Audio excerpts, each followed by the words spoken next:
Hey y'all, as you've probably guessed from the thumbnail, it is a sad day for me. As y'all know, I am quite the avid record collector. Please excuse the fact that we're moving a lot of stuff here at home, but I got a lot of them. Usually I do most of my record shopping at record stores, or just like a bargain bin somewhere. I don't typically buy a lot of stuff online. Mostly just because, it's almost cheating. It's like you don't get the same thrill from finding something that you've been looking for a long time just in a bin with a whole bunch of other stuff. When you scroll through Discogs, which is a wonderful website, by the way, and just take your pick between like what pressing of what album you want, while that's an amazing thing to be able to do, it it's not, you don't get the same satisfaction from that, I find. But that being said, it is currently 2020. There are still some record stores open, but I'm not always up to the idea of going out and venturing in public for stuff. So I've been going online and buying online stuff more and more this year, and I've had a lot of luck. Everything has gone pretty well until today.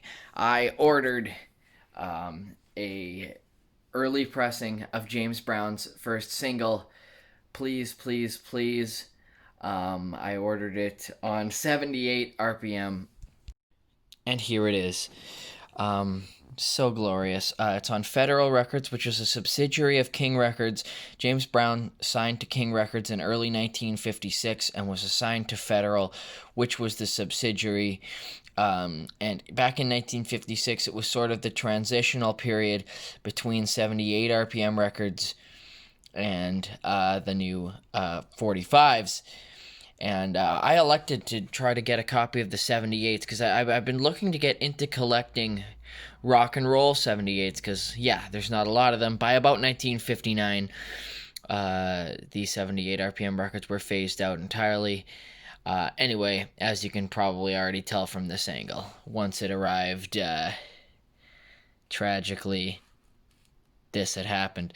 That's the thing about 78s. Record collectors will know that they're not made of the typical vinyl compound you'll find on records, but back then they used a mixture mostly consisting of shellac to create these very brittle records.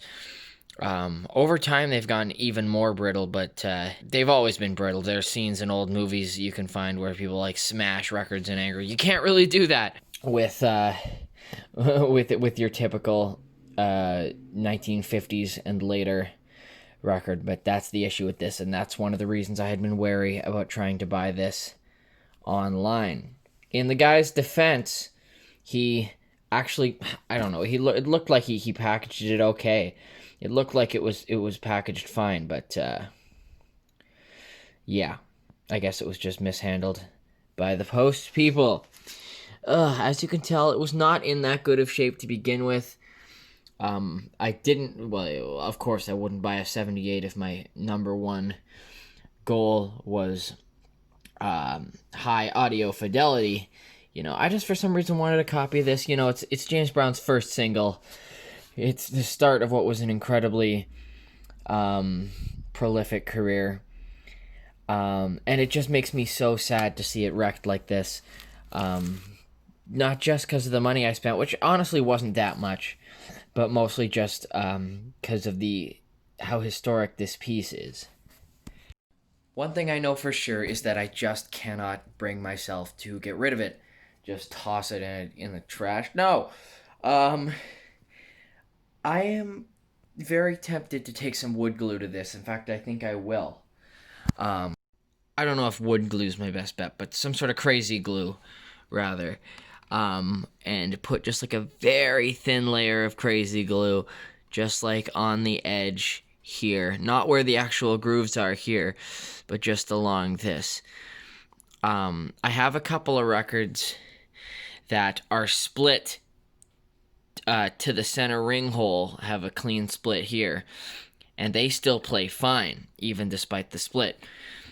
So I'm thinking that if I really monitor it closely, use some slow drying glue, and just make sure the grooves stay aligned, I can leave myself with at least like a 10% chance that this may ever be playable again. And at the very least, I'll be able to have a cool sort of wall mountable piece or something. I just can't bear myself to get rid of this. So sad to even just look at the state of this thing. But oh well, maybe it'll create determination to start a new project. I'll keep you guys posted in my efforts to make this record whole again.